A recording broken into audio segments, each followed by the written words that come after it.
Alright, slight disclaimer. I I kinda wanted to make this one big video, but I figured in order to do this I'd need to be uploading the videos as I make them, just so I'm motivated to keep doing it. Because this project in of itself is going to take like 6 months to complete. I think I'll supercut all the videos into one video towards the end. I definitely want to do that. But for now, these will all just be separate videos. But every third video, I guess I'll be talking about a few bonus levels. And the audio for every episode will feel like it's acting like the whole video is one video.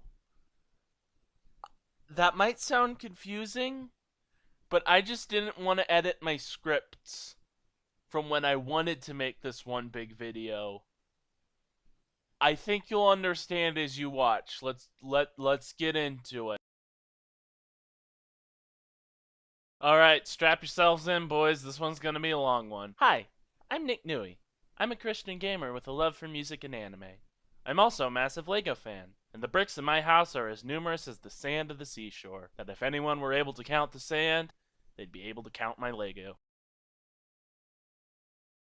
I've always considered Ninjago to be a sort of Bionicle 2.0 in a way. You've got a team of around 5 to 6 color-coded heroes with their own unique elemental powers. You've got this non-physical, vapor-like, Satan-like entity that takes many forms throughout the series and is always a dick to the main protagonist. And you've got a massive decade-long storyline that takes some incredibly dark turns here and there. Of all the LEGO original themes, the two that deserve a TT-style game the most would be Bionicle and Ninjago.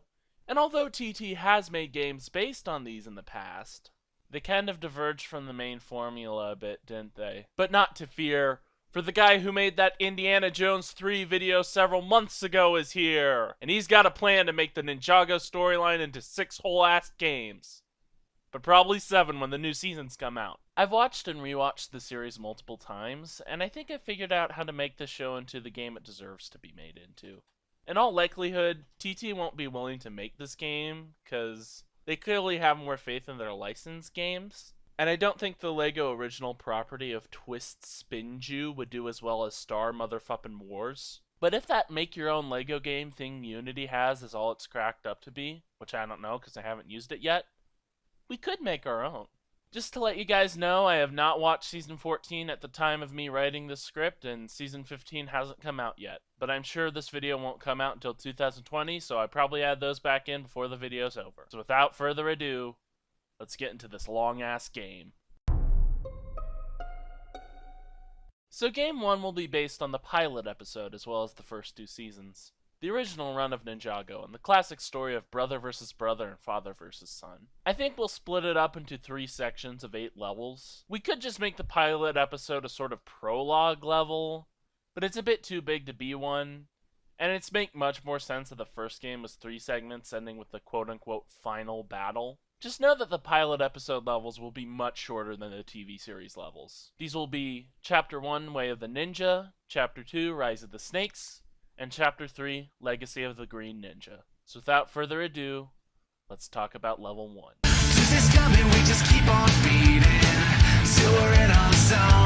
And the shop is called 4 Weapons, not 4 Browsing. Either buy something or go peddle your insults somewhere else. Level 1 will be the scene at the blacksmith's where the skull can take Naya. It will start with a cutscene introducing Kai and his sister as the main protagonists. Kai fricks up his sword before Sensei Wu comes and is all like, "Dude, how you gonna sell this shit to Ninja?" And then Kai's like, "Frick you and your ninja garbage, I make what I want." And then Sensei Wu's all like, "Too bad. Thought I'd find something special here." He needs some milk! But after the sensei leaves, the clouds grow dark, and the village is attacked by...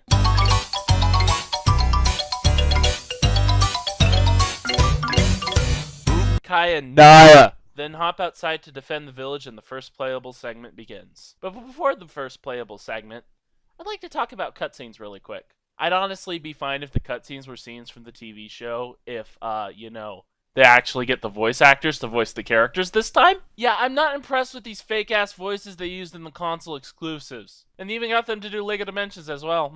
The Ninjago voice actors have gone on record saying that they're completely willing to do voice acting for the games as well, so I'd like to see that. Or better yet, you could just do a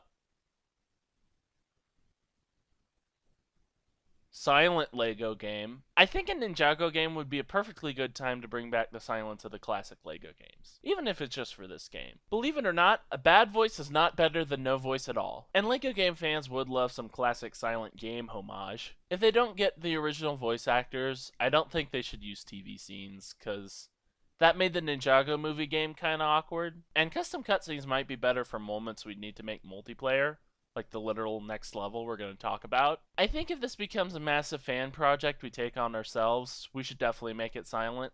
But if TT Games can get at least most of the original voice actors, I'd be fine with that. But TT could also make the game silent if they wanted to. Now back to the level. Kai and Naya have to face up against the evil of Samukai and the skeletons. This will probably be one of those levels in LEGO games where you just have to punch away a certain amount of characters before something else happens, as well as destroying a few skulking vehicles in the process. You can have some exploration in Kai's home village though. After doing so, a quick cutscene plays of Knuckle and Cruncha stumbling upon the map, Naya getting kidnapped, and Samukai doing the General Grievous thing before Wu shows up to save Kai. Afterwards, a quick boss fight against Samukai takes place with Wu and Kai before all the Skulkin leave for the underworld. I think the Samukai fight should be a General Grievous type fight, where whenever he spins his swords, he'll be invincible. Kinda like that. Afterwards, a cutscene plays of Kai saying he needs Wu's help to get his sister back, and they leave for the monastery. Simple level, but is level 1. Remember, the pilot levels are going to be much smaller than the future ones. Playable characters, Kai in his blacksmith attire, Sensei Wu, and Naya. And boss fights, Samukai. Here's the motherfucking tea. Now we get into level 2, the Monastery of Spinjitzu. And our first playable segment here would be when Kai goes through the training course. One problem here is that Kai was alone during a lot of the scene, so he doesn't really have a buddy to play with. You could pick Sensei Wu as player 2, but the scene would feel kind of empty without us. If you're not done by the time I finish drinking, so help me! But I do think I know a good player 2 for this segment. You all know him well. It starts with a C! That's me. Master Chicken! So in Season 11 of Ninjago, they basically canonized the chicken from the promotional short for the movie. So who's to say he hasn't been here this whole time? The chicken could be player 2 in this segment, just because it's hilarious, Lego humor. After the cutscene where Sensei Wu explains the challenge, then drinks his tea before Kai can do anything, Kai and the chicken are then thrust into the training course where you have to find some way to knock Wu's tea out of his hands while performing it. Afterwards, Sensei Wu congratulates you on your blatant cheating and almost impaling him, actually. What the heck were you doing, Kai? Yeah, that was actually a joke. Sensei Wu should definitely be player 2 in this segment. Wu goes to his room, Kai goes to his, and then the ninja attack. Now, this is another scene where Kai was alone. You see, in the episode, 3 ninja come out of the walls to attack Kai, but Kai doesn't have a friend to help him. So you'll actually play as the 3 ninja instead. You could play as Cole, Jay, and Zane in their pre-colored suits and chase after Kai as he runs throughout the monastery. This could also get you acquainted with the scythe, shuriken, and nunchuck so as to learn which powers each tool lets you use. I think I like this idea infinitely more than playing as the chicken again, but who am I to say for certain? After getting out into the training course area and having the final boss against Kai, Sensei comes out and is like, "What the heck, guys? It's 3 in the morning!" He then introduces the masked ninjas as Cole, Jay, and Boomhauer and explains to them their mission. Playable characters, Cole, Jay, and Zane in their pre-classic attire, Kai and Sensei Wu, and boss fights, Kai. This level will open with a cutscene of the ninja carrying Sensei Wu's chariot towards the Caves of Despair, now decked out in their sweet-ass classic robes. They're on a mission to get all the golden weapons before the skeletons, and to start with, they go after the Scythe of Quakes. They get to the Caves of Despair, and then you get to play as them sneaking through the mines. I think this will be a fun level. I mean, I think it reminds me of the Temple of Doom levels in Indiana Jones 1. We don't get a lot of mine settings in movies. It's a real missed opportunity. Maybe you'll get to hide in those boxes the same way you used to hide in those barrels in the first few games. That'd be fun. But once you find the Staff of Quakes... Right around the corner. Oh no! So to start the segment out with, you'll get a boss fight against both Knuckle and Cruncha, and although you probably won't use it yet, the Staff of Quake should be visible on Cole's back the whole fight. I have an idea on how you'd fight these guys, and it'd be funny. You need to kill one of their minions, grab his head, and throw it at one of them. Maybe even throwing the head of the first general you kill at the other during the final phase. But then Samukai comes out, and you have to deal with another boss fight against him. Now, in order to defeat Samukai, you'll need to use Spinjitzu. This, of course, will be when Spinjitzu is unlocked as a power that you can use in future levels. After all three generals are defeated, a cutscene plays where Kai gets the Staff of Quakes from Cole and the dragon rises in the background. Then you'll have a boss fight against the Earth Dragon too. I think what might be interesting in this fight is if the Staff of Quakes was not attached to a character, but is thrown about the place like a pick-upable item. After every time you strike the ground, you'll lose the staff and the dragon's roar will be powerful enough to lodge it in the nearby wall, where you'll need to get it down somehow and pick it back up again. The Staff of Quakes will have some advantages over a normal scythe. I'd say a normal scythe would act like an axe does in the Lord of the Rings games, where it will break the regular 4x4 plate with the cracked printing on it. But the Scythe of Quakes will break something more along the lines of the Buddy Up walls in the LEGO Hobbit game, in which the floor of the dragon boss fight will have 3 of them. Every time you strike one, though, the boss fight will get slightly harder, with rocks falling down from the ceiling, as well as the dragon trying to bite you. After the third phase, a cutscene plays of Kai striking the ground, and the ninja are able to escape. Sensei Wu finds you guys, and it's all like, "What the heck, Kai? I said no earthquakes!" Playable characters, Kai, Cole, Jay, and Zane in their classic attire, and boss fights, Knuckle, Cruncha, Samukai, and the Earth Dragon. Cold? Level 4 is based on a pretty small scene from the episode. The scene where they go to the ice caverns and get the shurikens of ice. This will probably be a short level as a result. The level starts with a cutscene on the boat where Sensei Wu explains the tornado of creation. After that, the ninja traverse the caverns a little bit, then get to the place with the shurikens of ice. After doing so, Zane gets frozen and the dragon awakens. I actually think it'd be cool if this sliding section took up the majority of the level, and all the mini-kits were on the way down while you're being chased by the ice dragon. I don't even know if you need a boss fight against the guy. I think sliding down the mountains would be good enough if you made it really fun. I think you'd need to have 2 ninja riding Zane and the other ride an ice cube. Just give the section 2 players. You could also give the ninja the mechanic of throwing shurikens back at the dragon. And if you do, maybe this could be both a slidey bit and a boss fight, where you need to avoid obstacles on your path as well as hit stuff behind you with your shurikens to prevent the ice dragon from catching up. Maybe the way you could do that is by looping the track until you hit something, but I don't know how that works in game design entirely, so I might be dumb in thinking that's possible. I don't think the whole segment should be a boss fight, though. I think plenty of time here should be spent on trying to avoid obstacles on the way down. Maybe a boss fight with 3 phases spread out over the whole sliding segment. I don't know. All I know is I spent 2 minutes talking about a sliding segment of all things. But they escape, and it's off to the lightning fields for level 5. Playable characters, Kai, Cole, Jay, and Zane in their classic attire. Playable vehicles, Frozen Zane and a block of ice. And boss fights, possibly the Ice Dragon. I think it's the result of a shockwave in the air due to the sudden thermal expansion of plasma in the lightning channel, but that's because I'm stupid. Okay, if we're using episode clips as cutscenes, this level's gonna have very little to say. The nunchucks of lightning are the least focused on in the film, so nothing of importance really happens here, other than getting the weapon, of course. This level will just involve you climbing up a lightning chain and solving puzzles, fighting skeletons along the way. Part of this makes me think of the LEGO Hobbit level where you climb stone giants. Then, after getting to the top, you have a boss fight with a lightning dragon. Don't know how you defeat him, being honest, but he'd be a boss fight too. Playable characters, Kai, Cole, Jay, and Zane in their classic attire. And boss fights, the lightning dragon. Sorry, this scene takes up like 4 seconds. Warmer? Warmer?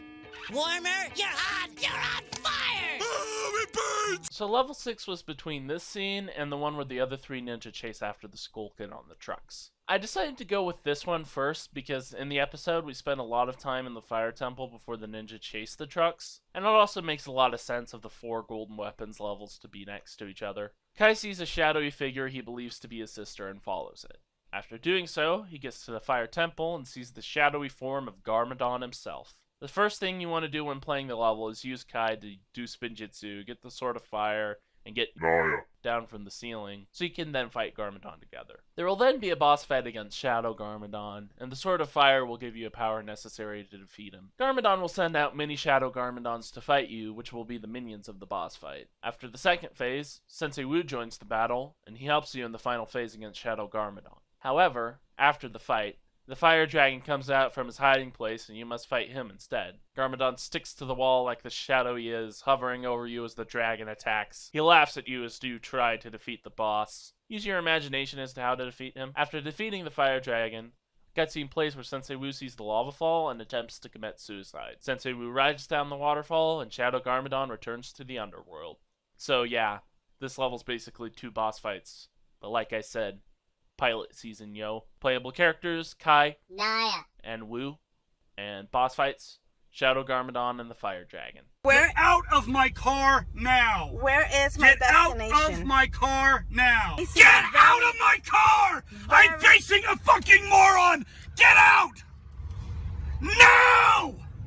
You're facing the... No! You have no right to scream. While Kai was busy engaging in 2 full-ass boss fights, everybody else was tied up by Jack Skellington and his band of interdimensional rattlers. Samukai takes the weapons and jumps in his truck, leading the army back to the underworld. But Cold J-Zane ain't having it, so he shanks the rope and the rope dies. Then, they run out in the streets in broad darklight, chasing after the skull trucks at a speed Turner wishes he could match. So this will basically be a runny bit, where you and your friends keep moving forwards towards the skull trucks, dodging whatever they throw at you. Now I'm going to do something a little non-canon here, but not like an Indiana Jones 2 level of dumbness.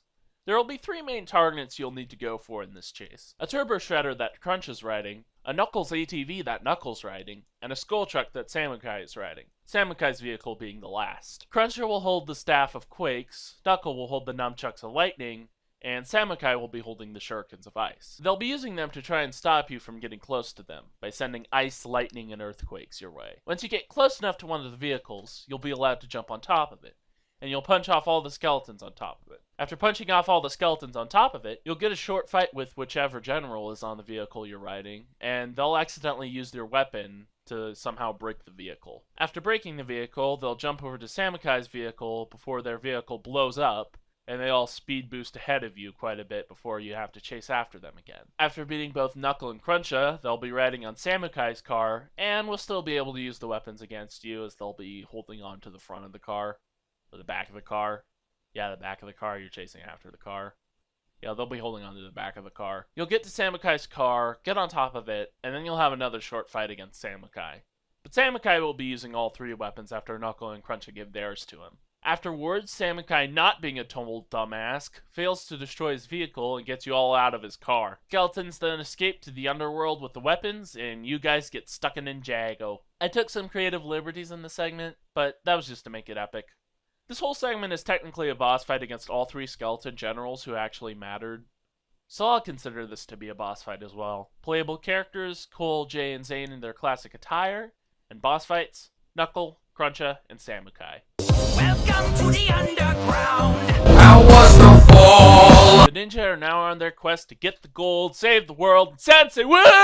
But to do that, they're gonna need help. Not to worry, cause one pointless clothes change into How to Train Your Dragon later, and we got all we need for a one-way ticket straight to hell. Flying as the dragons as they transition from Ninjago to the underworld should be playable. Kinda like the segments in Shadow of Ronin. The way vehicle segments might work in this, and we can discuss it more later, is that the game will assign you 2 vehicles that player 1 and 2 will get to ride through the level. Purely because having 4 vehicles in your playing space on screen at the time might make things difficult during auto-scrolling segments, where the vehicle moves to a certain point. Like those scenes in the Force Awakens game, where the auto-scrolling bits were good, but the open segments of them were horrible. I think you'll play as the Fire Dragon and the Earth Dragon here, given Kai's importance in the episode and Cole's comedic relief in the episode. You'll play as the Lightning Dragon and Ice Dragon in a very close future level, don't worry. After getting to the underworld, you get to explore it a bit before...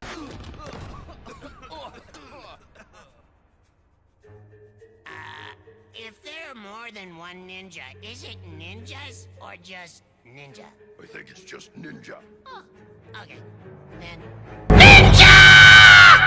Oh no! During this scene, the ninja are surrounded by the Skulkin, and I got a plan for what this segment will be. You know those spider things that freak the heck out of young me? Well, why not have a boss fight against one of those, written by none other than Whiplash himself? I made fun of Whiplash earlier, but let's be honest, I am kinda sad he didn't appear in the pilot episode. He's a classic. One of the first Ninjago generals. And he barely did anything. Assidious had more than him. Flipping Assidious. So I think making him a short boss fight in the segment, as opposed to Knuckle and Cruncha, who already had 2, might be a good thing to do. A whole crowd of skeletons will be surrounding you in the segment, cheering on Whiplash as he fights you, and some will even jump out and get involved. The thing is, if we had this many skeletons fight you in this segment, even Lego you couldn't stand a chance, but still make it threatening. Maybe you could throw Skulket heads at the eyes of the spider to take it down, and the final head you could throw could be Knuckles' head. That'd be kind of funny. After defeating Whiplash's spider, though, the skeletons slowly march towards the center of the room, and you have a limited amount of time to build a very specific activation pad in the center of the room. This activation pad is for none other than...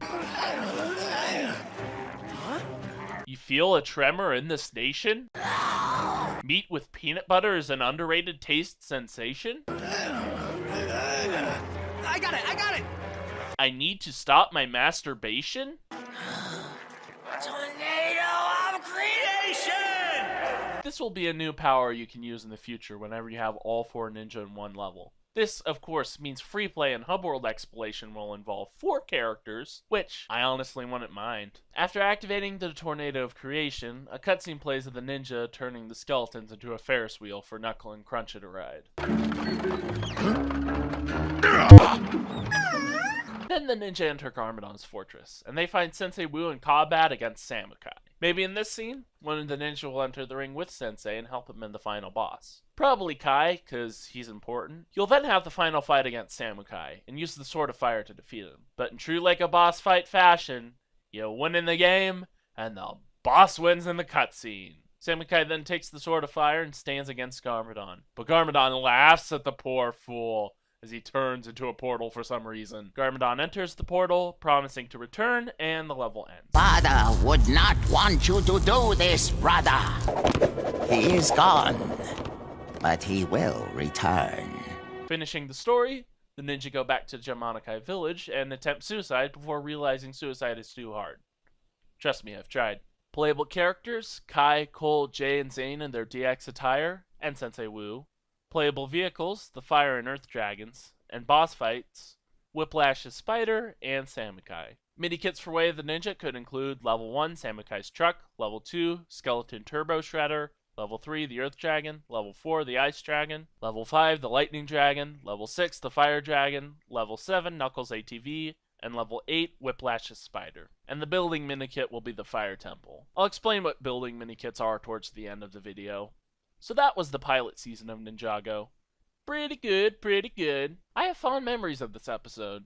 And to this day, even though the skeletons are rarely seen in the show compared to the Serpentine, or heck, even the Ninjoids, they are one of the most iconic Ninjago enemies to this day. It was around the time of the pilot episode that Ninjago world was added to the LEGO universe. Trust me, LEGO universe was dope. Sometimes I long for the days of the pilot episodes, back when Ninjago was simple and the sets were all the rage. I love that Ninjago did get more complex as time went on and the show just kept getting better and better, then worse, then better again. But my brother and I never cared for, say, Tournament of Elements sets, or Skybound sets, or Day of the Departed sets. But I'm glad that post-Ninjago movie sets are really good, including sets from lesser quality seasons like Season 11. I miss the good old days, and I'll always remember the pilot with fondness in my heart, even if it's not the Shakespearean masterpiece young me thought it was. Now on to Season 1, and the levels here are going to get much longer from now on, so don't worry. You'll get your 6 to 10 hours worth of content.